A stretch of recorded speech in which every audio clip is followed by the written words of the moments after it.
আমাদের নেতাকর্মীরাদের বাড়িতে বিএনপি এবং আওয়ামী লীগের সশস্ত্র সন্ত্রাসীরা ধানের শীষের স্লোগান দিয়ে হামলা চালাচ্ছে, লুটপাট করতেছে এবং বিভিন্ন জায়গায় গোলাগুলি করতেছে। আমরা প্রশাসনের সহযোগিতা কামনা করতেছি। প্রশাসন যাচ্ছে, কিন্তু প্রশাসন কাউকে অ্যারেস্ট করছে না। এদেরকে এইভাবে পুরো হামলা চালিয়ে আতঙ্ক তৈরি করা হচ্ছে। মানুষজন খুবই ভীত সন্ত্রস্ত।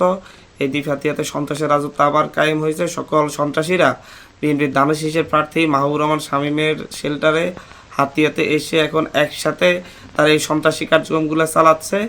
আমরা পুরো হাতিয়ার সকলের সহযোগিতা চাই, হাতিয়ার এবং সারা দেশের প্রশাসনের সহযোগিতা চাচ্ছি।